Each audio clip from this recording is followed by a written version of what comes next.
avoir 17 ans et n'avoir plus que 2 heures à vivre.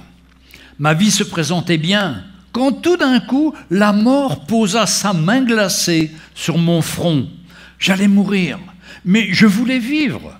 Le médecin était au bout de mon lit, affirmait d'un ton froid la terrible sentence. « Je ne peux plus rien faire pour vous, pas même prendre du sang pour une analyse, car vous avez une hémorragie qui continue et vous perdez votre sang.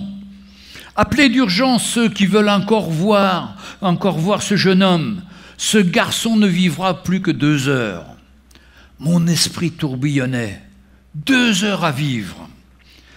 C'était donc mon dernier soir sur la terre. Je me tournais faiblement dans mon lit, quand tout d'un coup, la vision d'un cercueil se présenta à moi. Oh, c'était terrible, quelle nuit épouvantable!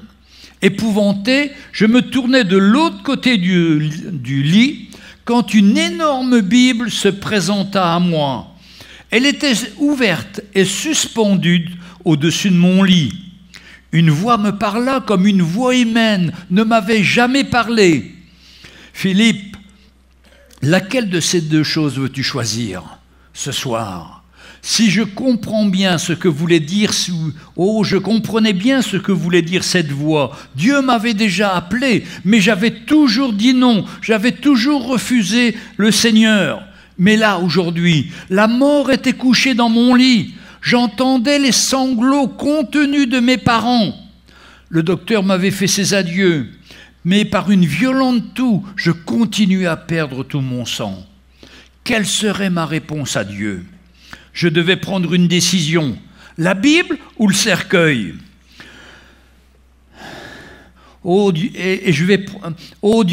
si tu me relèves de cette maladie, je te promets de choisir la Bible et de la garder ouverte, peu importe où tu m'enverras dans ce vaste monde.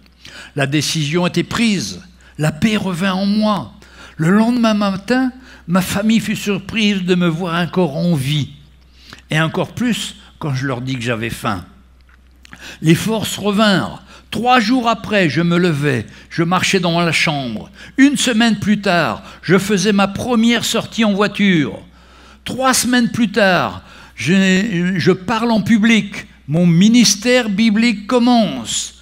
Depuis ce jour, je n'ai jamais cessé de proclamer la parole de Dieu. J'ai eu le privilège d'apporter la Bible dans plus de 60 pays. Et partout, j'ai raconté l'histoire du jeune homme que Dieu sauva et guérit alors que je n'avais plus que 2 heures à vivre. Le verset qui parle à mon cœur dans ce passage, c'est « J'ai mis devant toi la vie et la mort, la bénédiction et la malédiction. Choisis la vie afin que tu vives, toi et ta postérité. » C'est le choix que nous avons chacun. Choisir le Seigneur, c'est choisir la vie. Ne refuser le Seigneur, c'est la mort éternelle, c'est la tristesse, c'est une vie finie. C'est tellement important de mettre le Seigneur en premier dans notre vie.